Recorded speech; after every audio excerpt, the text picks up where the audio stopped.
यो सरकार भनेको हाम्रो प्राइभेट कम्पनी होइन। यो नेपाली जनताले ब्यालेट बक्सबाट समाजवादको म्यान्डेट दिएको देशको समृद्धि र विकासको निम्ति सरकार भनेको आकाशमा घाम जुन रहेसम्म, चन्द्र सूर्य रहेसम्म यो अटल अमर हुन्छ। सामान्य प्रधानमन्त्रीज्यूदेखि मन्त्रीज्यूसम्म अष्ट चिरञ्जीवी मध्ये एक हो। सांसद माननीय महेश बस्नेतज्यू र गोकुल बास्कोटाजी जो पूर्व मन्त्री पनि हुनुहुन्छ, उहाँहरू दुवै मन्त्री हुनुहुन्छ। उहाँहरूको विषयमा व्यक्तिगत टिक्का टिप्पणी गर्न चाहन्न। जङ्गबहादुर राणा जसले राजा महाराजाहरूलाई रिजाउनको लागि धर्राबाट हाम फालेरे सञ्चार मन्त्री गोकुल बास्कोटाजीको कुरा छ। फलाना हाम्रो सामान्य प्रधानमन्त्रीज्यू बिना नेकपा अधुरो हुन्छ, अपुरो हुन्छ भनेर उहाँले भन्नुभयो। प्रधानमन्त्रीज्यूले म नै ब्रह्मा विष्णु महेश्वरको एउटा अवतार हुँ, देवादिदेव महादेव हुँ भन्नुभएको छैन। मनोज गजमेल त बोलिरहेको छैन। दीपक राज गिरीको कमेडी सो त सुरु भएन। डाक्टर बाबुराम भट्टराई जसलाई हामीले एउटा बौद्धिक नेताको रूपमा आदर कदर गरेको, फरक मत भए पनि उहाँ एउटा भेटरान मान्छे हो भनेर देशले प्रधानमन्त्री बनाइसकेको मान्छे एउटा जन्ती जस्तो भात खौरेहरू लिएर जुलुस लिएर उहाँ टेकु पुग्नुभयो, अपराध अनुसन्धान महाशाखामा जानुभयो।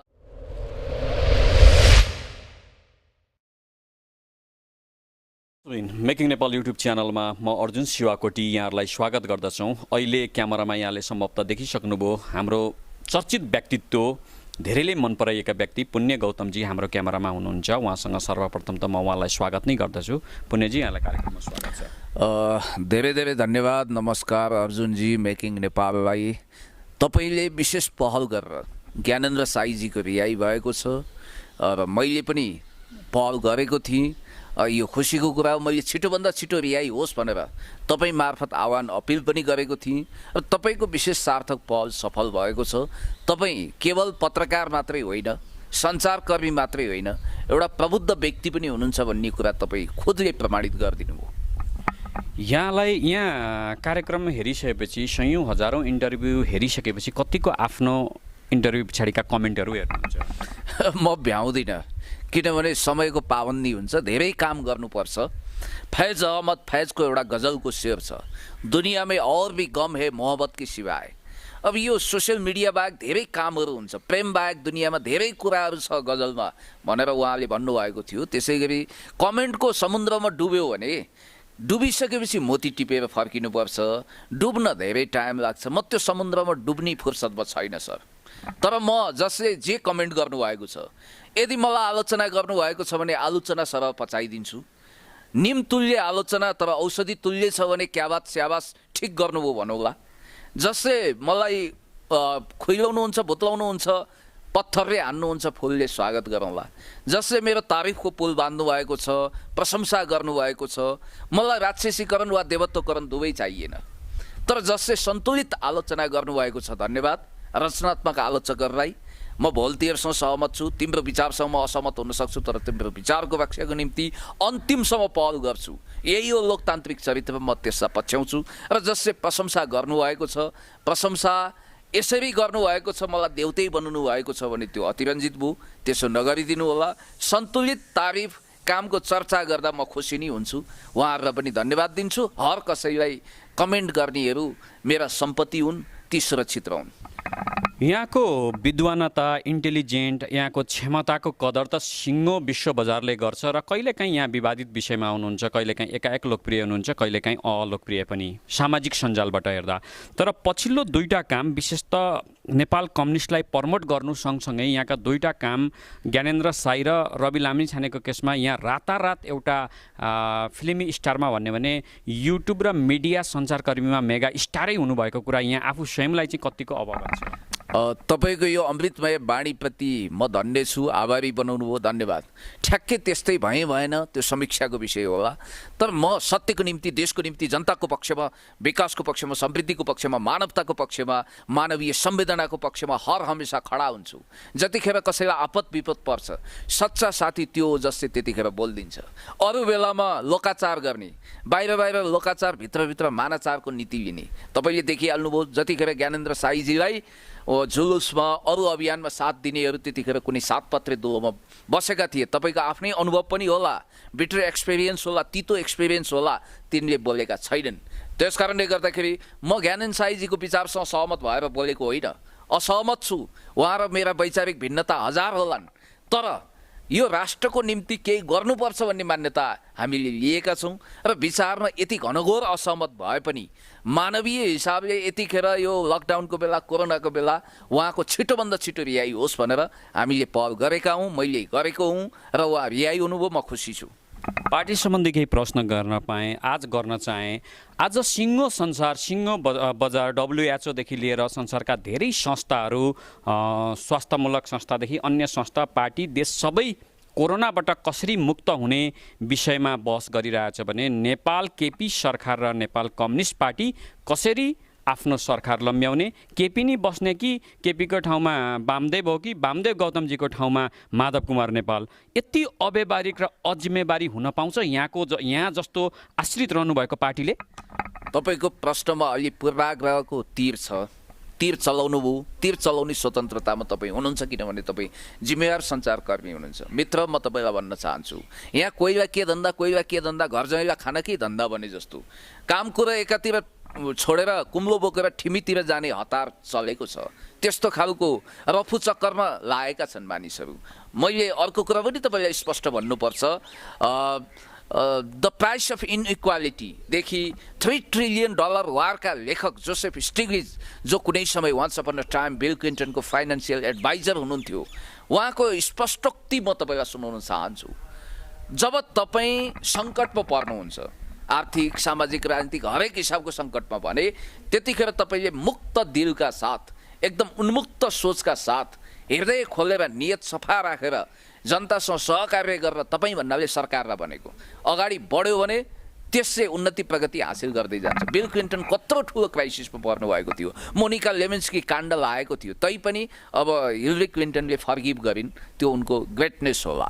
र म यहाँ भन्न चाहन्छु, सरकारले सही नियत राखेर, यो सरकार भनेको केवल नेकपाको मात्रै होइन, यो सरकार भनेको हाम्रो प्राइभेट कम्पनी होइन, यो नेपाली जनताले ब्यालेट बक्सबाट समाजवादको म्यान्डेट दिएको देशको समृद्धि र विकासको निम्ति मसक्का आँटेर अगाडि बढ्नुहोस् भनेर हामीले जनताले रेड कार्पेट ओछ्याएको सरकार हो। त्यसकारण यो सरकारलाई खुनखुत्रो गर्नु, बर्चुट गर्नु, नारी खैचिनु, यसलाई खाडलमा हाल्नु, एम्बुसमा पेलदाल झेलदाल ठेलठाल गर्नु भनेको यो अपराध ठहरिन्छ। त्यसकारणले गर्दाखेरि यो कुरालाई चाहिँ स्वीकार्नु हुन्छ कि हुन्न? विगत 2-4 दिनमा यसको रिजल्ट आउने सम्भावना पनि छ, हामी पनि आफ्नो तर्फबाट स्टडी गरेका छौँ। आयो भने म पहिलो क्वेसन लिएर यहाँ समक्ष नै आउँछु, सम्भावना देख्नुहुन्छ कि हुन्न अहिले सरकार परिवर्तनको? अब हेर्नु, सरकार भनेको आकाशमा घाम जुन रहेसम्म, चन्द्र सूर्य रहेसम्म यो अटल अमर हुन्छ।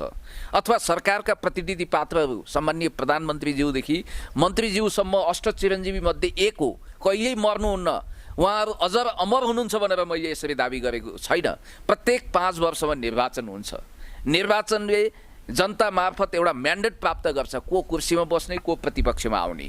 त्यसकारणले गर्दाखेरि मैले भनिरहेको छु, जनताबाट निर्वाचित भएको करिब 2/3 झन्डै प्रतिनिधित्व गर्ने सरकार, यो सरकारलाई हाँकिरहेको नेकपा, यो भित्र बहस हुन्छ, सरकारको काम कारबाहीको समीक्षा हुन्छ, काम कारबाहीमा एकरूपता हुन्छ, विचार अभिव्यक्तिमा स्वतन्त्रता हुन्छ। यो एउटा डेमोक्रेटिक मान्यता हो, नर्म्स एन्ड भ्यालुज हो, त्यसलाई पछ्याउँछौँ। काफी हदसम्म बहस भएको छ सचिवालयमा, पर्सि 20 गतेको बैठकले पनि एउटा समीक्षा गर्ला। र म तपाईँलाई यति कुरा भन्न चाहन्छु कि कहिलेकाहीँ अब जस्तो लङ वाक टु फ्रिडम लेख्ने नेल्सन मण्डेलाले अवधि हुँदाहुँदै पनि ठुलो छाती देखाएर, इभन उहाँले त आफ्नो कट्टर विरोधी ज्यानी दुश्मन जस्तो खुनको प्यासा भएको कुनै समयको जु इन्काथा फ्रिडम पार्टीको नेता म्याङ्गोसुथु बुथुलोजीलाई गृहमन्त्री बनाउनु भएको थियो, आफ्नो कट्टर बाप बैरी जस्तो FW डे क्लार्क जस्तो गोरालाई पनि उपराष्ट्रपति बनाउनु भएको थियो। पछि उहाँले आफ्नो उत्तराधिकारीलाई सत्ता छोड्नु भएको थियो। यस्तो पनि हुन सक्ला कि महान दिल लिएर, उदार छाती लिएर सम्माननीय प्रधानमन्त्रीज्यूले एउटा फैसला लिन सक्नुहुन्छ।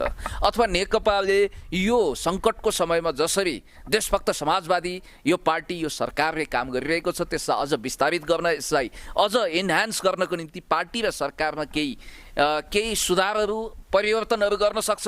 नियत सफा राखेर गरेको काममा पनि ढिलाढाला भएको हुनसक्छ। प्रशासनिक निकाय, स्थानीय निकायले फुल फेजमा सपोर्ट गरेको छ कि छैन, त्यसको पनि समीक्षा हुनसक्छ। अब मलाई जहाँसम्म लाग्छ, सम्माननीय प्रधानमन्त्रीज्यू, सम्माननीय पूर्व प्रधानमन्त्रीज्यूहरू नेकपाका 101 अनुभवी, सङ्घर्षले खारिएका, त्याग तपस्या गरेका नेताहरू हुनुहुन्छ।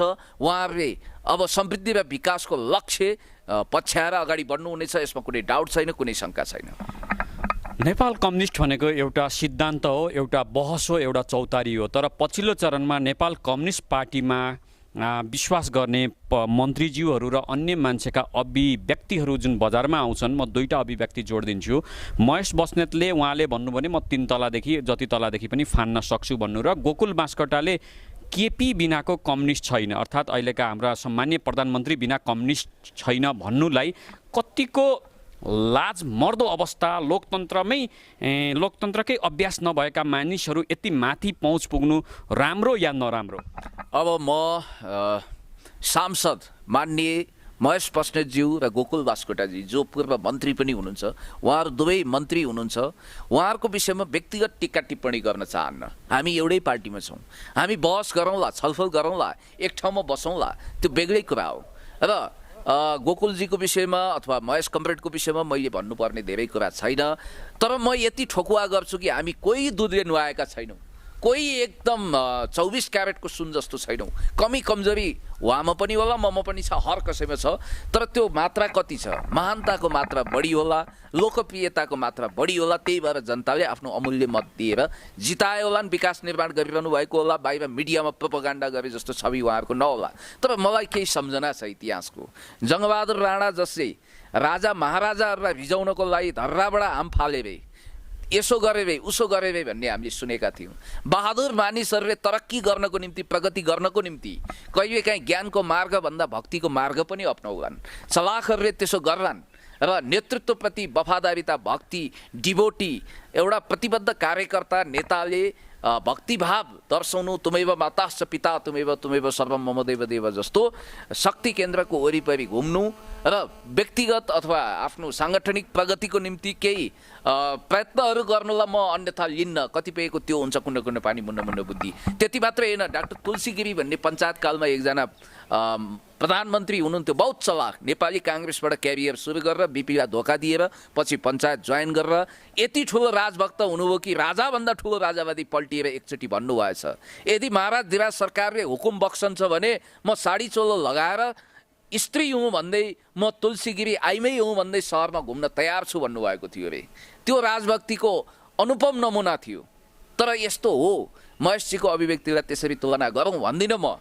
तर यस ढङ्गले पार्टी नेतृत्वप्रति वफादारिता, भक्तिभाव प्रकट गर्ने कसैको बानी पनि हुन्छ। कसैलाई राम्रो रूपमा लिनुहुन्छ कि नराम्रो? लोकतान्त्रिक भाषामा मैले पुण्य गौतमजी व्यक्तिगत प्रश्न भन्दा पनि यो लोकतन्त्रले यस्ता व्यक्तिहरूको आवश्यकता ठान्छ कि ठान्दैन? होइन, कसैलाई अब नेतृत्व विशेषले आदेश गर्यो भने म मर्नै तयार छु भन्ने खालको समर्पण हुन्छ, त्यो खालको भक्तिभाव हुन्छ भने त्यो व्यक्तिको कुरा हो, मैले त्यसमा भन्नु केही छैन। त्यस्तो भक्तिभाव गर्न पनि पाइएला, त्यो व्यक्तिगत स्वतन्त्रता, प्रजातान्त्रिक स्वतन्त्रता। लोकतन्त्रमा यस्ता खालका भक्तिभावलाई हामीले राम्रै रूपमा लियौँ। अब अर्को कुरा के छ भने त्यो व्यक्तिगत स्वतन्त्रताको कुरामा मैले छोडिदिएँ। जहाँसम्म अब पूर्व सञ्चार मन्त्री गोकुल बास्कोटाजीको कुरा छ, फलाना हाम्रो सामान्य प्रधानमन्त्रीज्यू बिना नेकपा अधुरो हुन्छ, अपुरो हुन्छ भनेर उहाँले भन्नुभयो। उहाँले सायद आफ्नो हिसाबले मूल्याङ्कन गर्नुभएको होला, त्यो कुरा साँचो पनि होला, त्यो कुरा सत्य पनि होला। र एउटै कुरा म भन्न चाहन्छु, सम्माननीय प्रधानमन्त्रीज्यूको स्थान अपरिहार्य छ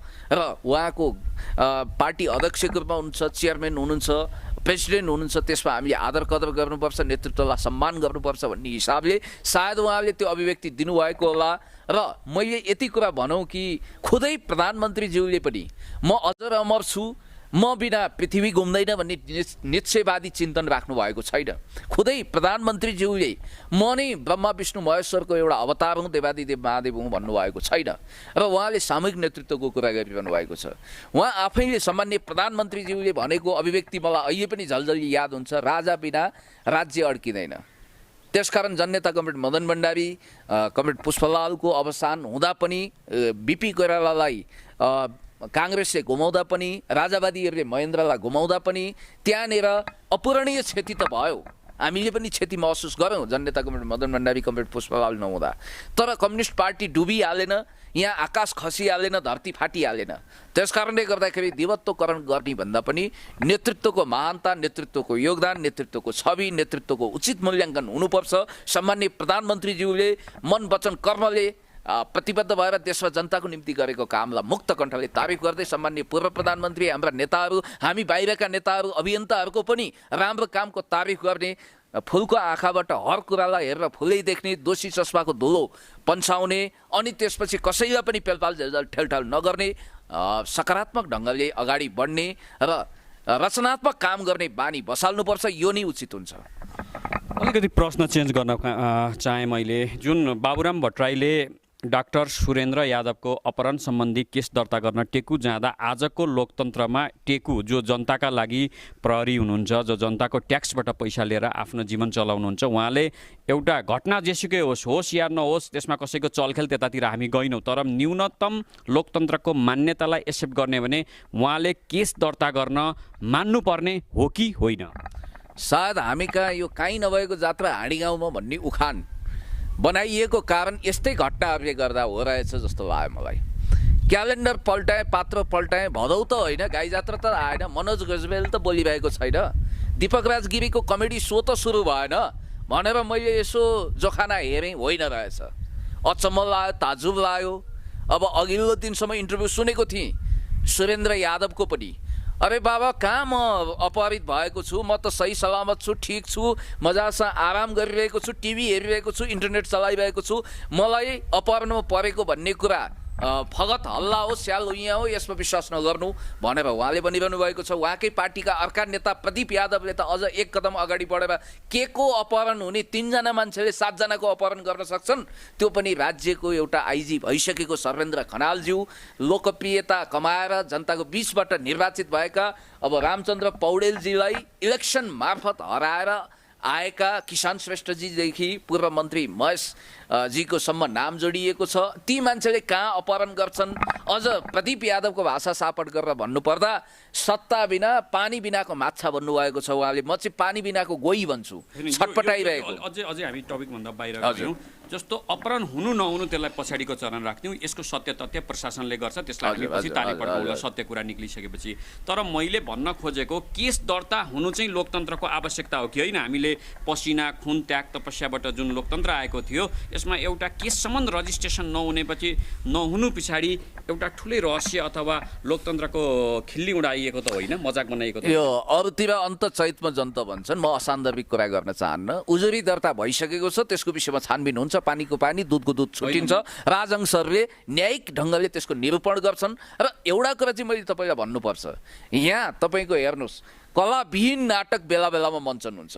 तपाईँलाई स्पष्ट रूपमा भनौँ हो, ती मानिसहरू जसले अहिले अपहरणको हल्ला गरिरहेका छन्, ढोल पिटिरहेका छन्, एकतारे बजाइरहेका छन्, बेसुरा राग अलापिरहेका छन्, बरु तिनीले यसो भनेको भए जनताले ए गाँठे क्या हो, कुरो हो कि क्या हो कि होइन भनेर समीक्षा छलफल गर्न सक्थे। हामीलाई प्रलोभनमा पारियो, ललाइ फकाइ गरियो, बाध्यतामा पारियो, हामी आयौँ भनेको भए एउटा कुरा हुन्थ्यो। अपहरण भनेको के? नेपालको कानुनले अपहरणलाई कसरी आइडेन्टिफाइड गरेको छ, कसरी परिभाषित डेफिनेसन गरेको छ भने नेपालको मुलुकी ऐन कानुन संविधान पल्टाउनुहोस्, त्यहाँ भनिएको छ कुनै पनि व्यक्तिलाई अज्ञात स्थलबाट उठाएर अमुक स्थानमा लगेर उसको शरीर बन्धक बनाएर ऊमाथि भौतिक र मनोवैज्ञानिक टर्चर दिएर यदि ब्ल्याकमेलिङ गरिन्छ, फिरौतीको माग गरिन्छ भने त्यसलाई अपहरण गरिन्छ।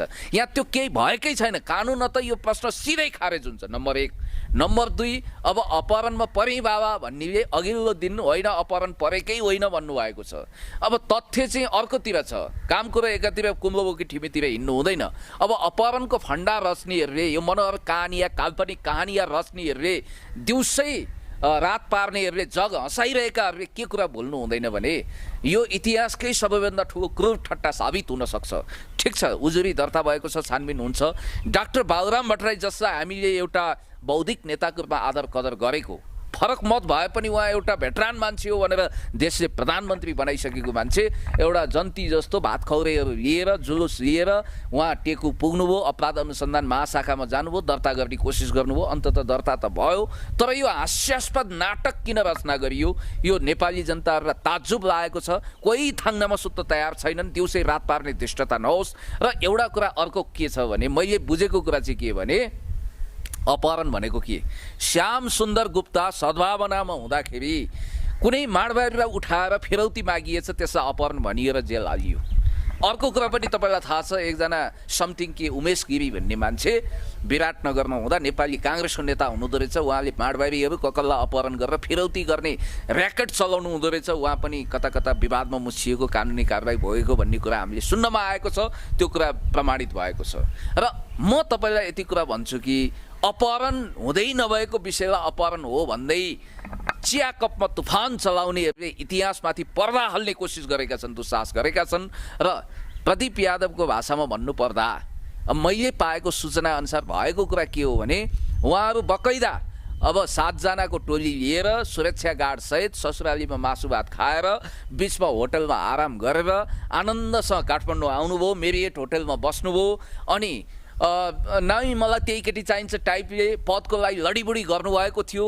अनि कतिवटा पदको लागि उहाँहरूले रोइ कराई गर्नुभएको थियो। त्यति पद नमिल्ने भएपछि माइबाप रोइ कराई चाहिँ कोसँग गर्नुभएको थियो? रोइलो गरेको, देउसी भैलो खेलेको, रतेउली खेलेको, सरकारसँग सुलह गरेको, लौ हामीलाई सुरक्षा गरेर काठमाडौँसम्म ल्याइदिनु पर्यो, लकडाउनको अवधि छ, कोरोनाको अवधि छ, हामी असुरक्षित छौँ, हामीलाई ल्याइदिनु पर्यो भनिसकेपछि ल्याइदिएको सम्म हुनसक्छ। बालुवाटारसम्मको सरकारकोमा अलिकति रोक्न चाहे, अलिकति यो कुरालाई अलिकति कम्प्लिट गरिसकेपछि म तपाईँको प्रश्नमा प्रवेश गर्न चाहन्छु। अब त्यसो गरिसकेपछि उहाँहरूले खोजेको, रोजेको, मागेको पद अथवा मन्त्रालय नमिलेर हो कि के कुरा मिलेन, बाथरुम जानुभयो, सिम चेन्ज गर्नुभयो, अनि कुन शक्ति केन्द्रको देशी विदेशी खुफिया संस्थाको जादु कमाल भयो, जादुको छडी घुमिसकेपछि उहाँ रातारात परिवर्तन भएर त्यहाँबाट निस्किएर अनि माइबाप जस्ता आफ्ना नेताहरू डाक्टर बाबुराम भट्टराई, उपेन्द्र यादव, अनि त्यसपछि यता महन्त ठाकुर, राजेन्द्र महतोको पाउमा पर्नुभयो र बहुराष्ट्रिय राज्य नामक एउटा घातक सूत्र लिएर देश विखण्डनको मिसन लिएर अगाडि बढेको पार्टीमा उहाँ प्रवेश हुनुभयो। त्यसैमा लाग्नुभयो। त्यही एकीकरणको नारा जुवामुनि नारिनु। म फेरि लोकतन्त्रकै कुरा गर्न चाहन्छु, किनकि आजको विषयवस्तु भनेकै लोकतन्त्र हो। लोकतन्त्रमै मानिस सन्तुष्टि हुनुपर्छ भन्ने हाम्रो पनि मान्यता हो। जब लोकतन्त्र नेपालमा आयो, डेमोक्रेसी आयो, पार्टी मल्टी पार्टी सिस्टम आयो, त्यतिखेर पार्टीका व्यक्तित्वहरू निकै राम्रा व्यक्तित्व चर्चित हुनुहुन्छ। काङ्ग्रेसमा पनि विश्वेश्वर प्रसाद कोइराला, गणेशमान सिंह, त्यस पछाडि कृष्ण प्रसाद भट्टराई एकातिर पपुलारिटी राम्रैसँग छुनुभयो र करप्सनका कतै केही नाम सुनिएन। त्यस्तै एमालेमा पनि मनमोहनको, पुष्पकमल र हाम्रो मदन भण्डारी पछाडि त कम्युनिस्टको एउटा आयाम नै परिवर्तन भयो। कम्युनिस्टलाई सोच्ने, मान्छेले रोज्ने, त्यसलाई हेर्ने दृष्टिकोण नै परिवर्तन भयो। सँगसँगै यी दुईटै पार्टीहरू जब झर्दै जान्छन्, गिरिजा प्रसादबाट शेरबहादुरसम्म आउँदा मान्छे छक्क पर्दै गए। हामीले सोचेको पार्टी त करप्सनको त एउटा जडै रहेछ जस्तो भयो। त्यस पछाडि केपी प्रसाद ओलीसँग ठुलै आश राखेका थियो, त्यो पनि के जस्तो छ यहाँ स्वयंलाई थाहा छ। केपी र प्रचण्डसँगको आश पनि चित्तबुद्ध छैन। अन्ततः जनताहरूको एउटा सोच थियो, यहाँ पनि राम्रा मानिसहरू छन्, युवाहरू छन्। नेपाली काङ्ग्रेसमा विश्वप्रकाश शर्मा र गगन थापाजी हुनुहुन्छ भने नेपाल कम्युनिस्टमा पनि विश्वास गर्ने मानिसहरू योगेश भट्टराई र पुण्य गौतमजीहरू जस्ता हुनुहुन्छ। यहाँ स्वयं त आज कुनै पनि करप्सनमा हुन्न, तर गगन थापाको 14 करोडको करप्सन यहाँले नि पटक पटक भन्नुभयो र योगेश भट्टराईले सासूदेखि लिएर जति आफन्त छन् सबैजनालाई चाहिँ आफ्नो कुनै न कुनै पद दिएको हल्ला छ। यी नयाँ पुस्ता झन्झन डरलाग्दा र भयभीत स्वरूप आउँदै आएको छ त बजारमा। यिनीहरूले अब लोकतन्त्रलाई कसरी अगाडि लान्छन् त? तपाईँको प्रश्न चाउचाउ जत्तिकै गुजल्टिएको छ। एउटा प्रश्नभित्र अनेक उपप्रश्नहरू खडा भएका छन्। म क्रमशः उत्तर दिने कोसिस गर्छु। मित्र, म तपाईँलाई भन्न चाहन्छु, तपाईँले जसरी मलाई एउटा योग्य नेताको रूपमा देख्न चाहनु भएको छ, देख्नु भएको छ, म तपाईँप्रति आभारी नभइरहन सक्दिनँ। तपाईँलाई धन्यवाद दिइनँ भने म बेइमानी र कृतज्ञ ठहर्नेछु। तपाईँलाई धन्यवाद, त्यसको लागि म लायक भइसकेँ वा हुँदैछु, त्यो प्रश्न इतिहासले निरूपण गरेर भविष्यले देखाउला। जहाँसम्म योगेश भट्टराईज्यूको कुरा छ, योगेश भट्टराईज्यू एउटा देश र जनताको निम्ति अगाडि बढिरहेको आशा लाग्दो नेपाली राजनीतिक आकाशमा सङ्घर्षको चमकद्वारा चम्किएको एउटा प्रतिभा लागि कि उहाँको परिवारका लागि? होइन, परिवारका कुराहरू उछालिएका छन्, अनेक गरिएका छन्। उहाँको श्रीमती केमा काम गर्नुहुन्छ अहिले? होइन, त्यसको स्पष्टीकरण उहाँले दिइसक्नु भएको छ। त्यसकारण होइन, कोही मान्छे मानौ न योग्य मान्छे right man in right place हुनसक्छ। कोही कसैको नाता परेकै कारण योग्यता क्षमताको छ तर त्यो कामबाट वञ्चित हुनुपर्छ भन्ने आग्रह राख्नु हुँदैन। पछाडि सबैभन्दा आश गरिएको नेपाल कम्युनिस्ट पार्टीमा यहाँभन्दा अगाडि योगेश भट्टराई हुनुहुन्थ्यो। उहाँले त आफ्ना आफन्त जति जम्मैलाई एउटा राइट मेन राइट प्लेस त दिइसक्नुभयो।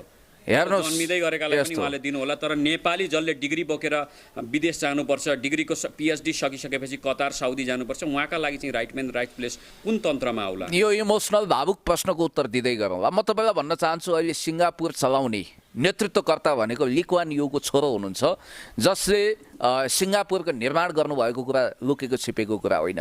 उहाँ ली कुआन यूको छोरो भएकै कारण सत्ताबाट वञ्चित हुनु पर्थ्यो भनियो भने घनघोर अन्याय हुन्छ। नेतृत्व अथवा कुनै इन्स्टिट्युसनमा उसले आफ्नो प्रतिभा देखाउन पाउनुपर्छ। यहाँ त कतिपय नेताको अथवा नेताको आफन्त हुनाले, छोराछोरी हुनाले अवसरबाट वञ्चित भएका मान्छे पनि मैले देखेको छु। Right man in right place हुनुपर्छ। तपाईँले भनेको प्रश्नमा पनि अलिकति घोत्रिन सकिन्छ। जहाँसम्म तपाईँले अब गगन थापाजीको कुरा गर्नुभयो, हेर्नुहोस्, म उहाँप्रति आग्रही छैन, पूर्वाग्रही छैन।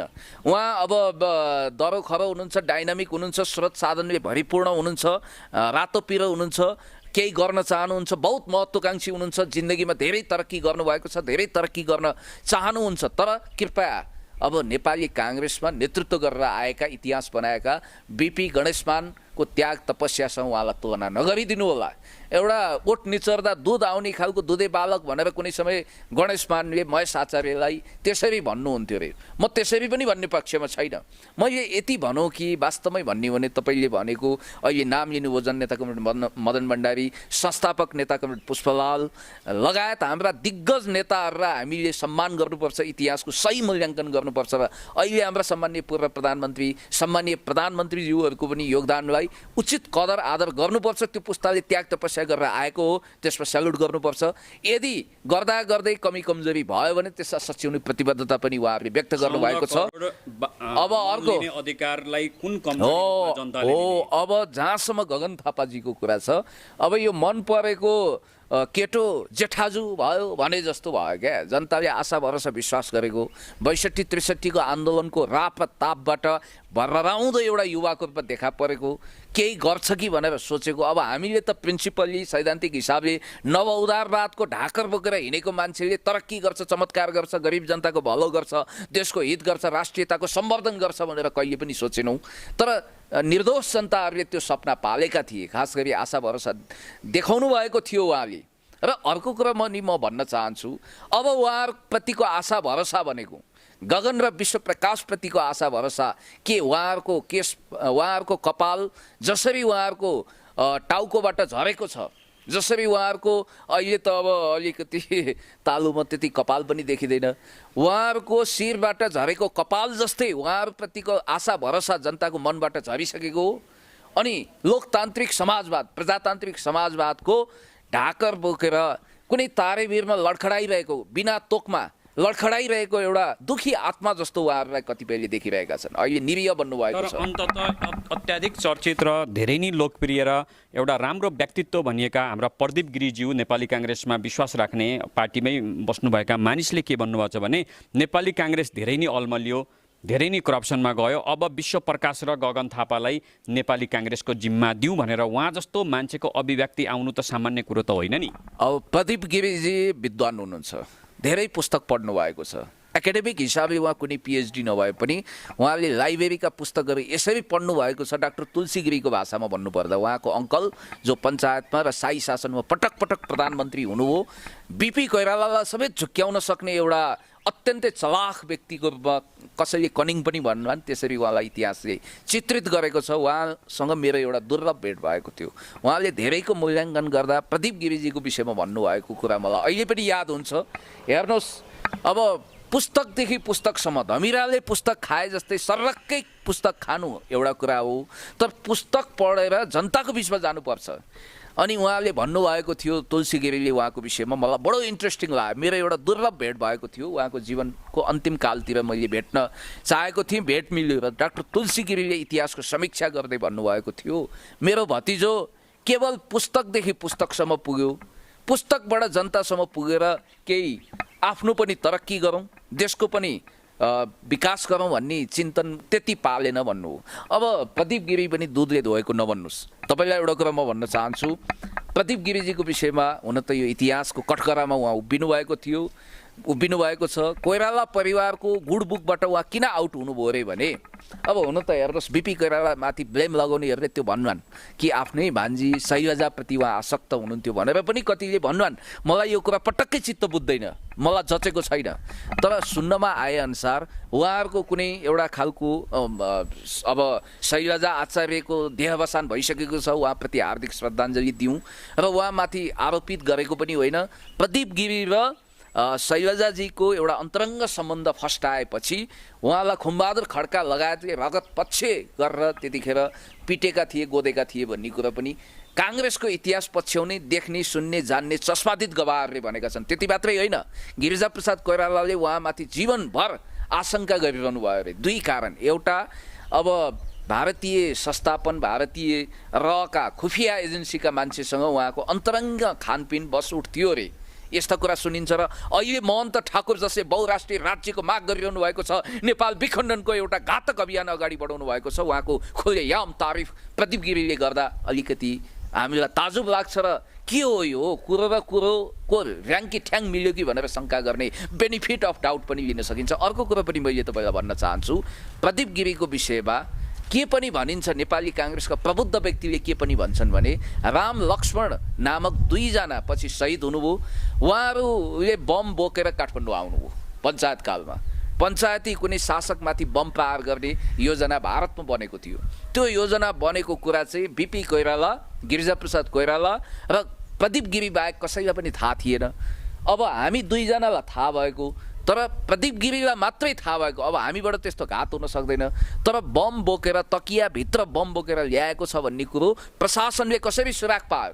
कतै सूर्यबहादुर थापा र तुलसी गिरीसँगको प्रदीप गिरीको साँठगाँठ त थिएन भनेर जीवनभर म उहाँको प्रजातन्त्रप्रतिको निष्ठा, प्रदीप गिरीको प्रजातन्त्रप्रतिको एउटा भरोसा, उहाँले नेपाली काङ्ग्रेसको सिद्धान्त नीति विचारमा पछ्याएर अगाडि बढेको एउटा उहाँको व्यक्तित्व हेर्दा पनि शालीन हुनुहुन्छ, भद्र हुनुहुन्छ, भलादमी हुनुहुन्छ, कहिले मन्त्री बन्नु भएन, त्यसको तारिफ गरौँला। तर उहाँको वैचारिक चिन्तनसँग मेरो 180 डिग्रीको कोणमा असहमति छ। अब जस्तो गुरु त्यस्तै चेला, अनि उहाँलाई एकलव्य जस्तो मानेर, उहाँलाई गुरु थापेर, उहाँलाई द्रोणाचार्य मानेर एकलव्य भएर ज्ञान हासिल गर्नेहरूले टाढाको हिमाल हेरे जस्तै प्रदीप गिरीलाई टाढाबाट मूल्याङ्कन गरेका पनि हुन सक्छन्। अब गगन थापाजी र विश्वप्रकाशजीसँग यी आदि गरिएका बहुराष्ट्रिय राज्य लगायतका घातक चिन्तनहरूमा उहाँहरूको चिन्तन मिलेर हो कि, र्याङको ठ्याङ मिलेर हो कि, जस्तो गुरु उस्तै चेला भएर हो कि, सङ्गत गुनाको फल भएर हो कि, उहाँले आशा गर्नुभएको रहेछ। अब गगन थापाजीको विषयमा मैले धेरै कुरा भनिरहनु पर्दैन, इतिहासले उहाँलाई क्वेसन राखेको छ। म छोटकरीमा भन्न चाहन्छु, गगनजी तपाईँ त्रिचन्द्र कलेजको सोभि सभापति हुँदा 17 लाख रुपियाँ बेरोजु भएको कुरा प्रमाणित भएको छ, बाहिर आएको छ। त्यो फाइल दबाउनको निम्ति तपाईँले त्यहाँ के गर्नुभयो भन्ने कुरो पनि क्वेसन उठिरहेको छ। अनलाइन मिडियाहरूले लेखेका छन्, त्यसको विषयमा तपाईँले कहिले पनि चित्तबुद्ध जवाफ दिनु भएन। यदि त्यो कुरा झुट्टो हो भने तपाईँले दुधको दुध पानीको पानी छुट्याउने न्यायिक राजंश जस्तो क्याटेगोरिकली भन्न सक्नुपर्छ। अर्को कुरो, यो बागमती करिडरमा जुन सडक बनेको छ त्यहाँ पनि ठुलो घोटाला भएको छ भनेर मान्छेले भनिरहेका छन्। 2057 सालसम्म सबैले देखि जान्नेहरू, सुन्नेहरूले भनेका, विद्यार्थी आन्दोलनताका हामीले देखेका थियौँ, आफ्नो बाइकमा तेल हाल्नको लागि बहुत सङ्घर्ष गरेका, ट्युसन पढाएका। अनि अर्को कुरा, इमेज च्यानलमा, इमेज रेडियोमा कार्यक्रम चलाएका रेडियो उद्घोषक गगन थापाजी अहिले लाखौँ लाखको गाडीमा चढ्नुहुन्छ, अब सोफिस्टिकेटेड महलमा बस्नुहुन्छ, अनि 5 स्टारमा लन्च डिनर गरेर संसदमा आएर गरिबको पक्षमा भाषण गर्नुहुन्छ। त्यसको स्रोत के हो? उहाँ कसरी रातारात करोडपति वा अरबपति हुनुभयो भनेर मान्छेले प्रश्न उठाएका छन्। जसरी लालु यादव को बारेमा व्यङ्ग्य गर्दै त्यहाँको पत्रिकामा कार्टुन छापिन्थ्यो, गाईहरू एकदमै बुवा गरिरहेका छन् र लालु मेरो दाना कहाँ छ भनेर सोधिरहेका छन्। त्यही भावमा यहाँका बाख्रा पाठाहरूले पनि बाख्रा पालनको निम्ति प्याक्टबाट 16 करोड रुपियाँ लिएको गगन थापाजीले त्यो पैसा कहाँ हजम गर्नुभयो त्यसको हिसाब किताब चाहियो भनेर मान्छेले भनिरहेका छन्। त्यसकारण त्यो विषयमा पनि तपाईँले स्पष्ट भन्नुपर्छ। अर्को कुरो, यो बिपी कोइराला स्वास्थ्य विज्ञान प्रतिष्ठानको उपकुलपति नियुक्त गर्ने बेलामा, राजकुमार रौनियारलाई नियुक्त गर्ने बेलामा उहाँबाट पनि अलिकति कुरा चुइएको छ। शेरबहादुर देउवाले आफ्नो कोठरीमा भन्नुभयो अरे, 16 करोड रुपियाँको ब्रिफकेस बुझेछ स्वास्थ्य मन्त्री भन्नाले गगन थापाजीले। तर मलाई 1 रुपियाँ चुनुदाम पनि आएन, सबै कुरो उसैले हजम गर्यो भनेर चिन्ता व्यक्त गर्दै हुनुहुन्थ्यो अरे। र यो कुरोको पनि स्पष्ट छानबिन हुनुपर्छ। अहिले अख्तियारले कराप ज्याप बनाएको छ राजकुमार रौनियारलाई, र त्यस कारणले गर्दाखेरि त्यति मात्रै होइन, त्योभन्दा पनि गम्भीर घातक कुरा के हो भने 2008 मा जुलियन असान्ज नामक विकिलिक्स चलाउने एउटा संसारकै प्रसिद्ध व्यक्तिले एउटा एउटा लिङ्क सार्वजनिक गरेका थिए। त्यसमा स्पष्ट भनिएको छ अमेरिकी राजदूतावासको की कन्ट्याक्ट पर्सनको रूपमा गगन थापाले काम गर्छन्। यसको मतलब के? जान्ने बुझ्ने अन्तर्राष्ट्रिय सम्बन्ध पहिलाउने, म पनि त्यसको स्टुडेन्ट हुँ। कूटनीतिज्ञहरूको दाबी छ गगन थापाजी अमेरिकी एजेन्ट हुनुहुन्छ 2008 देखि। त्यो कुराको उहाँले खण्डन गर्नु त परै जाओस्, छाती ठोकेर उहाँले दाबी गर्नुभएको छ हो म अमेरिकी दूतावासको की कन्ट्याक्ट पर्सन हुँ। उहाँलाई एउटा हार्वर्ड स्कुलले त्यहाँ ट्रेनिङ पनि दिएको छ, उहाँले शिक्षा लिएर आइ भन्नुभयो। तर त्यो भनेको चाहिँ सिआइएले दिएको ट्रेनिङ हो भनेर यहाँ अनेक खालका प्रश्नका तुफानहरू उठे। त्यसको विषयमा पनि उहाँले स्पष्टीकरण गर्नुभएको छैन। त्यसकारण गगनजी, तपाईँको हकमा यी कुराहरू असत्य हुन्। तपाईँले क्लिन चिट पाउनुहोस्, तपाईँ अगाडि बढ्नुहोस्, तपाईँको हित चिन्तक हुँ, तपाईँको प्रगति होस्, तपाईँको तरक्की होस्, तपाईँ अगाडि बढ्नुहोस्, तपाईँ महत्त्वकाङ्क्षी हुनुहुन्छ, तपाईँ केही गर्न चाहनुहुन्छ, तपाईँ प्रगति गर्न चाहनुहुन्छ, तपाईँको प्रगतिको बाटोमा हामी बाधक बन्दैनौँ। अगाडि बढ्नुहोस्, फुलको मार्ग तय गर्दै अगाडि बढ्नुहोस्। हामी दोषी चस्मा लगाउँदैनौँ, हाम्रो चस्मामा धुलो पनि जमेको छैन। तर तपाईँको प्रश्नको जवाफ इतिहासको कठघरामा उभिएर तपाईँले दुधको दुध पानीको पानी छुट्याउने गरी तथ्य र प्रमाणसहित दिनै पर्छ। यदि यो कुरा प्रमाणित भयो भने तपाईँलाई इतिहासको रङ्गमञ्चमा इतिहासले तपाईँलाई डाइनोसर बनाएर पन्साउनेछ। यदि यो कुरा झुटो हो भने तपाईँले क्लिन चिट पाउनुहुनेछ। तपाईँका विरोधीहरूको ओठ तालु खङरङै सुक्नेछ, नौनारी फत्रकै गल्नेछ। अब इतिहासमा उठेको प्रश्नको जवाफ दिने पालो गगनजीको। मैले अन्तिममा कार्यक्रमको अन्तिममा एउटा प्रश्न गर्न चाहेँ, यसलाई पनि सर्टकटमै दिनुहोस्। नेपालका सबैजना मानिसहरूको नेताहरूको बारेमा टिप्पा टिप्पणी हुनु यहाँको लोकतन्त्रको अधिकार हो। यो अधिकारलाई सञ्चय गर्दै म राष्ट्रपतिमाथि एउटा प्रश्न गर्न चाहेँ, जुन यहाँले पार्टीगत रूपमा नभएर व्यक्तिगत रूपमा यसको उत्तर दिनुहोला। पुण्य गौतम भएर उत्तर दिनुहोला। यदि एउटा प्रहरीको लागि यति योग्यता चाहिन्छ, एउटा मानिसको लागि यति योग्यता, अधिकृतको लागि योग्यता, हाकिमको लागि योग्यता छ भने जुन लोकतन्त्रमा 25,000 चान्चुन मानिसहरू मारिएका छन्, विश्वेश्वर प्रसाद कोइरालादेखि लिएर मनमोहन अधिकारी जसले आफ्नो जीवन नै सम्पूर्ण लोकतन्त्रको लागि दिएको थियो, त्यो लोकतन्त्रमा अहिलेका महामहिम राष्ट्रपति विद्या भण्डारीलाई कतिको सुहाएको छ? अब यस्तो, यहाँ राष्ट्रपति कुनै पद होइन, यो एउटा संस्था हो, इन्स्टिट्युसन हो। राजतन्त्रको रिक्त स्थान पुर्यातम भनेर हामीले गणतन्त्र नामक संस्थालाई स्थापित गरेका हौँ। यसलाई नङ्ग्याएर, यसलाई खुइलाएर, यसलाई भुत्लाएर, यसको बालको खाल उतारेर यसमाथि बाप बैरी भएर हिलो छ्यापेर केही पनि फाइदा छैन। म अझै पनि भन्दैछु, यहाँलाई मैले व्यक्तिगत पुण्य गौतमसँग सोधेको, जो नेपाल कम्युनिस्ट पार्टीमा अहिलेलाई हुनुहुन्न। यदि व्यक्तिगतमा एउटा नेपाली नागरिक, एउटा जल्दो बल्दो भविष्यको धेरै माथिसम्म पुग्ने सक्ने पुण्य गौतम व्यक्तिगत विचार के छ? उहाँ ठिक या उहाँभन्दा योग्य मानिस नेपालमा धेरै हुँदाहुँदै उहाँ आउनुभयो, उहाँलाई बधाई नै छ। यथार्थ त यो हो कि म नेकपामै छु र नेकपाको एउटा देशभक्त इमान्दार कार्यकर्ता नेता हुँ भनेर मैले आफूलाई प्रस्तुत गरेँ भने सायद इतिहासप्रति न्याय गरेको ठहरिनेछ। मानवको कुरा गर्नु हो, पार्टीभन्दा माथि उठेर एउटा नेपाली जनताको तहबाट चिन्तन गर्नुहोस् भन्ने तपाईँको प्रश्न हो। त्यसलाई म सम्मान गर्दै के भन्न चाहन्छु भने महामहिम राष्ट्रपति विद्यादेवी भण्डारीज्यू जननेता कमरेड मदन भण्डारीको विधवा हुनुहुन्छ।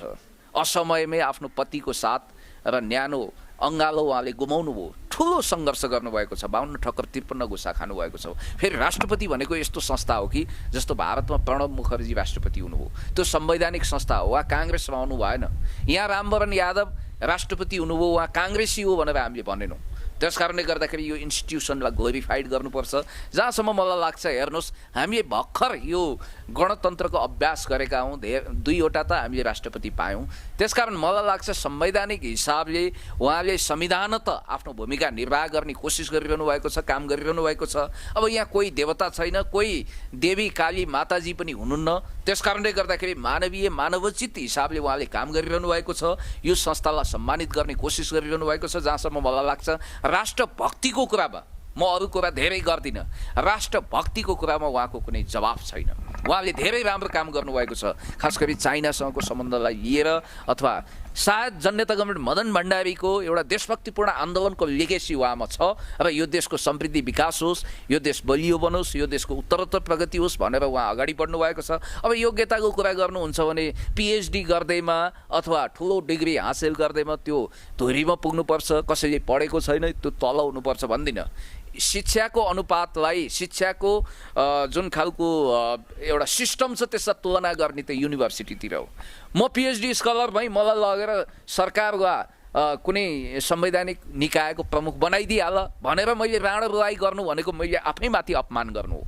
त्यस कारणले गर्दाखेरि मैले यति कुरा तपाईँलाई भनौँ कि एज अ प्रेसिडेन्ट विद्यादेवी भण्डारीज्यूको भूमिका स्वीकार्य छ, सर्वस्वीकार्य भनेर मैले सबै आम नेपाली जनता 3 करोडियै उहाँलाई पुष्पगुच्छा लिएर स्वागत गरे पनि भनेको छैन। तर राष्ट्रपति भनेको एउटा संस्था हो, त्यो पार्टीभन्दा माथि उठेको हुन्छ, वैचारिक आग्रह पूर्वाग्रहबाट माथि उठेको एउटा संस्था हो, त्यो देशभक्तिपूर्ण संस्था हो र त्यसलाई ग्लोरिफाइड गर्नु, त्यसलाई संस्थागत गरेर लानु हाम्रो कर्तव्य हो। दर्शकबिन, हामी कार्यक्रम लगभग समाप्तिमा छौँ। हामीले धेरै कुराहरू गऱ्यौँ र हामी यही भन्न चाहन्छौँ, पुण्यजी यहाँ एउटा विद्वान हुनुहुन्छ, यहाँ एउटा इन्टेलेक्चुअल प्रपर्टी हो यो देशको। यो प्रपर्टी सधैँ जनताका लागि हुन्, सधैँ भोका अन्याय र तिर्खाएका मानिसहरूका लागि हुन्। हामीले कुराकानी गर्दै जाँदा, मैले प्रश्न गर्दै जाँदा, यहाँले उत्तर दिँदै जाँदा जनताले हामीभित्र कुनै कुरा लुकेको रहेछ जसलाई म अनडिस्क्लोज भनेर बुझ्ने गर्छु, रहेछ भने पनि उहाँहरूले त्यसलाई दुधको दुध पानीको पानी पार्नु नै हुनेछ भन्दै यहाँको क्षमता, यहाँको विद्वानता अझ बढी ती मानिसहरूले पाउनेछन् जो पाउनका लागि योग्य छन् भन्दै यहाँलाई कार्यक्रमबाट आइदिनुभयो, बोलिदिनुभयो र हाम्रा निमन्त्रणालाई स्वीकार दिनुभएकोमा धन्यवाद व्यक्त गर्दछु। एउटा लोकतान्त्रिक चिन्तन र चित्त राख्ने एउटा डाइनामिक पत्रकारको रूपमा हर हमेसा तपाईँको म इज्जत गर्छु र तपाईँको यो होल टिममा जो साथी हुनुहुन्छ, कोही क्यामराम्यान हुनुहुन्छ, पर्दाभित्र र बाहिर भएर यो मेकिङ नेपाललाई साँच्चै नेपालकै एउटा ग्लोरिफाइड मिडिया हो भनेर इस्टाब्लिस गर्नको निम्ति दिन दुगुना रात चौगुनाको दरले प्रगति गर्ने एउटा उद्देश्यका साथ तपाईँहरू अगाडि बढिरहनु भएको छ, समाजप्रतिको उत्तरदायित्व वहन गर्नुभएको छ। तपाईँलाई म हृदय खोलेर धन्यवाद दिन चाहन्छु। अर्को कुरा के छ भने हामी जिम्मेवार भएर अगाडि बढ्नुपर्छ। हाम्रो भूमिका भनेको जनपक्षीय हुनुपर्छ, न्यायिक हुनुपर्छ, इन्साफी हुनुपर्छ, देश र जनताको पक्षमा हुनुपर्छ, विकासको पक्षमा, समृद्धिको पक्षमा हुनुपर्छ, नेसनल सोभरेनिटी, टेरिटोरियल इन्टिग्रिटी, इन्डिपेन्डेन्सीको पक्षमा, राष्ट्रिय हितको पक्षमा हुनुपर्छ भनेर तपाईँले जहिले पनि दरखर वकालत गरिरहनु भएको छ। तपाईँको मिडियाले तरक्की प्रगति गर्दै जाओस्। र अर्को कुरा के छ भने हामी सबैले सर्वै भवन्तु सुखिन, सर्वै सन्तु निरामया, सर्वजना हितायको मान्यता राख्नुपर्छ। आग्रह पूर्वाग्रहबाट मुक्त भएर एउटा संस्थागत हिसाबले we are all Nepalese people भन्ने भावनाका साथ नेपाल फर्स्ट पोलिसी लिएर अगाडि बढ्नुपर्छ।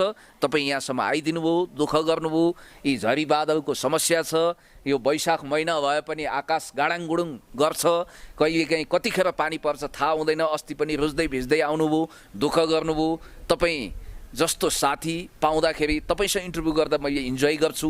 तपाईँहरूलाई पनि धन्यवाद दिन चाहन्छु। सुन्नेला सुनको माला, भन्नेला फुलको माला, यो भिडियो युट्युबमा सर्च गर्न साथ आइजाला, ट्रेन्डिङमा पनि परिजाला। हस्त धन्यवाद।